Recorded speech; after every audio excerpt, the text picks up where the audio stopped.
got you to 8 instead of to 17. So if we're looking at the evening's progress, that's something, right? Yeah. I mean, did you have Just fun? Like for my own edification. Hold on here. So I would have beat that. I would have beat that. I would have lost 2. No, I would have beat that. Okay, I would beat all of these. You beat everything else but the one, yes. Well, it's D though, right? So you take that 1 in 5 and you assume that it's actually, I don't know, like 75% roughly in his favor. Yeah, the mistake. I think they're pointing out when I played the dive instead of the assault. Yeah. I was thinking that you had. I was thinking that you were threatening the sweep. The double sweep kick. No, literally the sweep. Oh. Oh, that would have been fine though. You would have crushed it. 7 power. I forgot I had extra power. Honestly. Ah, okay. Yeah, double sweep was the threat. Like that's what poked out either of those options. But much worse odds of that actually being a thing. Yeah, so I played to counter a thing that wasn't even. And correct. Oh man. I did not allow that. Although in my case it was a very easy decision. I'm like, you play assault, I take 7, I'm alive. You play dive, I take 8, I die. Nope. I'm just gonna. Actually, though, not had I played lethal. the assault and then, with my advantage, played the Carmen, I still would have had the same 1 in 5. Did you have the Carmen in hand at that time? No, but I think it was the draw off of that. Okay, so then if you had put the dive in your aura, drawn the Carmine, and spent your extra gauge, because you had 2 gauge at that point, after the assault hit you would have had 2 gauge, then Carmine would have been guaranteed. Well, you'd have been on 1 life, right? Right, that's what I... Yeah, but like Carmine is 2. Absolute guaranteed. So you have to aura for the... Yeah, to cover focus, and then the only thing that survives is block, and I don't think I had enough force to spend. So I think that would have been... Yeah. I was just speaking strictly into these 5 that it could have been. I wouldn't probably, knowing myself, have mathed out the fact that dive into whatever would make it beat all of these. I would have gone for the 1 in 5. Just hope focus didn't catch me out. Because I'm bad and I look at 1 in 5s and I'm like, that won't happen. So in that situation though, if you had played the assault, I would have been like here-ish? With, 12 cards in deck or so. I think this is engage actually. Because if you played the assault, like I played the assault. Oh, you changed cards after that. Yeah, you hit me for 7. I have 0 cards. My bad. So I literally have to top deck a block to survive the 5 power Carmine. Yeah, my bad. I forgot that the big. Yeah, because that was the moment that I needed the tempo to swing, and it did. Like, it swung back and forth multiple times that game. And that was a backswing that gave me room to draw up my deck. And it's what I needed. Alright, yeah, we got a note on here that you said you wanted to talk about roll. Okay, so. Good night, Matt. Another time. Talking about Guile's relative power level. Just gonna make this thing big. There's some things that I think are too good. Or that are on the upper end of the curve in terms of the position that they put your opponent into. I think that there is some execution that happens on the Guile side of things because of how important it is to time reshuffles correctly and all of that. But some of his cards, this one in particular, they like that boost, probably fine in any other circumstance. But the fact that it is on him and he can overdraw after having like if he could just overdraw but he couldn't reposition in the same turn that he can overdraw. Yeah, then all of his movement would be tied to attacks and he'd be much worse. He would have to use Sonic Boom a lot more. Notably, he does have movement on his attacks, but it's not as strong. I feel like it would force him to occasionally step out of the big hand chain, reposition, and then launch back into it, which would give the opponent more breathing room. But with some of his boosts that chain actions together, this thing, the one that you can boost to gain speed and then do a thing, those with his overdraw,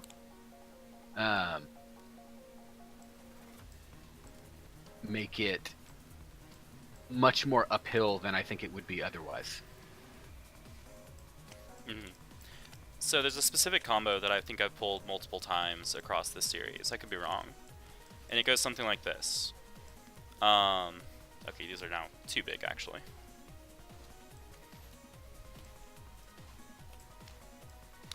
Normally, I'm going to be boosting Sonic Boom early. It's the end of the combo that I don't normally play, but it exists, so I'll have it here. It looks like +2 speed and strike, uncontestable assault that you just trade with, that like you can't do anything other than trade. My advantage, +2 speed and strike, cross. You can't do anything, you can't even trade with it. You just tank it, take a hit, I retreat. That leaves me at range 4, like at range exactly 4. And you're like, okay, well I have some breathing room, maybe Boom is down. If Boom is not down, you're a little worried about Boom, but Boom's not that good. Close to, change cards, 1, 2, 3, 4, 5, 6, 7, whatever. Reload, strike. Like this is how I end the chain at the bottom of the deck. Boom is if I retreat and I have the option to play a Boom and you don't have a way to deal with that, then I go Boom and then I advance 2. And I still end up at range 2, because range 2 is where Guile wants to be all the time. But like, these are the two ways to end the chain. And it is a pretty silly combo that seems to be extremely consistent. Oh, come on, cards, stop moving. Yeah, I guess that's just from like an across the table perspective. After my game's into him at this point,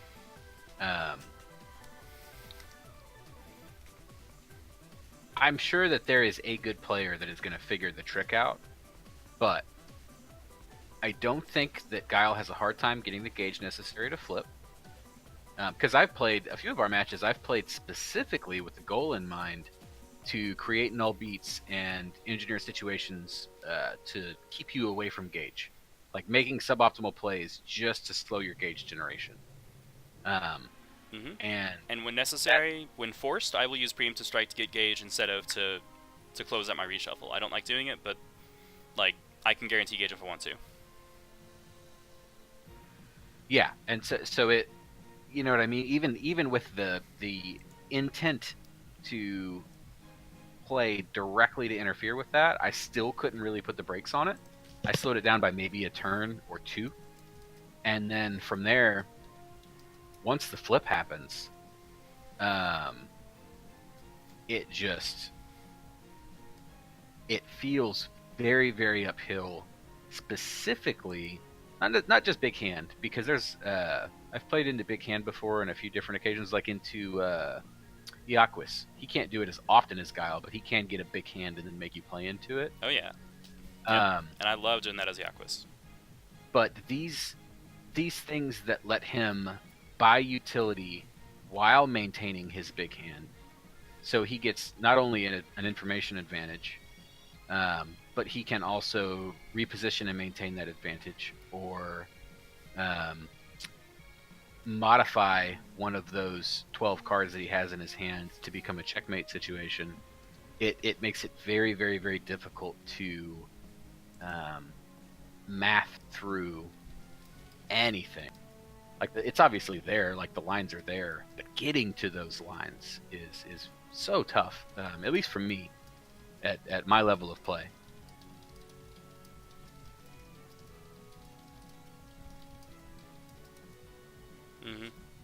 Yeah. I mean, these two boosts are, as we've seen time and again, and as you have correctly assessed in my opinion, completely essential to this kind of play style. He can't. Well, okay. Roll, he can sub military discipline, or not military. He can sub the attack Sonic Boom. But that means he's not using the boost in Sonic Boom, and that's kind of a problem. Because as you've probably seen, I really highly value speed boosts, especially on this guy. Well, yeah, they're amazing. Like They're good on light everybody. is, yeah, But light's incredible. Why wouldn't you want light? right, but it's very important for me on him specifically. Like, okay, so I have pretty consistent rules for my mul. So I've only modified my mulligan a couple of times in all these games. I have very consistently mulligan for block, sweep, sonic boom, sometimes dive. Like, dive is also is an okay thing to keep. Like, I keep block, sweep, sonic boom, dive, and nothing else really. Because I need to confirm hits early, so I need speed boosts, and then I need block for free gauge. Because I'm playing. You know, this is a line of play that we learned back in Red Horizon days. For those of us who started Red Horizon, which is like, you confirm hits early, you get gauge, you flip as soon as you can, and then your life begins. So yeah, his flip being at 2 means that doesn't take a lot. Right, it doesn't take that long, and having an extra copy of light, you know, having this extra speed boost means that it is easier than normal to confirm hits. If he didn't have roll, I'd have to use his stack, and then that would be a significant, like, that would make him a lot harder to use. Yeah. And then if this didn't exist, he'd just be a completely different character. Like, I feel like Preemptive Strike is very defining. I think at this point, like in my assessment, if we look at all the levers that there are, or all the knobs, I think that it's not necessarily that there's any one knob that's too far. I think he has a number of knobs that are over by a small amount that cumulatively make him ridiculous. I think the gauge could have been more expensive, and it would have slowed his early game down enough to give the other player an opportunity to maybe close that life lead more before he gets to start the oppressive play. Not being able to CC chain quite as much as he does to maintain such a large hand could have given the other player more options, although I think that change has the least effect on his strength. Yeah, I don't necessarily need to. Sorry, go ahead. And then the action compression boosts, and actually, let's just say the boosts, because they gave him a hyper cheap Exceed that has a very powerful ability attached to it, and then they gave him action compression boosts and high power boosts that, if you don't utilize them, go to gauge and fund his other playstyle. Mm-hmm. So all of these things in conjunction, I think all of those are powerful effects that, because they're all layered in one kit, I think if really solid players take somebody like this to a tournament setting, his numbers are going to be impressive. Yeah, I think that's a reasonable assessment. I'm looking forward to seeing more people start to try to figure out how to beat him. Like, I think really Marco has been. I think Marco's probably right in that, like, the trick is not to fear him. Like, you actually, for Marco, the trick is to ignore him completely. Like, Marco just, you know, doesn't respect him at all. I have doubts that would work indefinitely, but it definitely was effective in slowing down my playstyle. Like, this line of play against Marco didn't happen. Like, I couldn't overdraw. I didn't have time. I didn't have breathing room at all. But don't you think that that's more an effect, even that playstyle, right? I feel like that's very tied to kit. So, like, Zangief was able to apply that pressure and able to just do Zangief stuff. I don't know that everyone is afforded that same opportunity or that same line of play. So I'm wondering, and even then, in a best of 3, he took you 1 out of 3. Yes. And Although, had you played Guile into Zangief at that point before the games? I don't know. Because there's matchup knowledge to be taken into consideration on both ends of that. I mean, so the answer is, oh boy, sorry, I need to search. Yes, I'd played 1 game into Zangief and 1 game into Ranger Geef, which doesn't count for matchup knowledge in my opinion. Yeah, I don't even know what Ranger Geef is. It was taxi cab memeing. Like, he played Zangief and just tried to maximize range at all times. It was Interesting. it was That's a silly. thing you could do. Yeah. I don't I know, mean, D. I think you've stumbled onto something that is. I know a couple of people in chat have said that it seems like the optimal line of play, but I know for a fact that I had seen Guile play that did not take this approach, and they used the change cards bonus as more of just a regular refill. yeah, reload. Yeah. And I think that the line of play that you've stumbled on here is going to be something that proves to be very strong competitively, because it's not just that it's strong, which it is, but it puts a very heavy calculation burden on the other guy, which in a competitive setting, especially in a time setting, that can wear you down, especially towards the end of a set of tournament matches. If you're already slightly brain burnt and you've got one guy that can pick and choose from a hand of 12, and then another guy that has to pick and choose from a hand of 4 into that 12, there's an amount of strain on one player that is definitely not proportionate to the others. And little advantages like that in competitive play can stack up and be pretty insurmountable. Interesting. Yeah, that specific issue, I have some trouble relating to, but that's just part of my playstyle being like I said before, like in this situation, right? You have about 30 cards in your hands because I don't know any of your cards, so that could be literally anything. The only thing I do know is that it's not an EX attack, and that's gonna be important.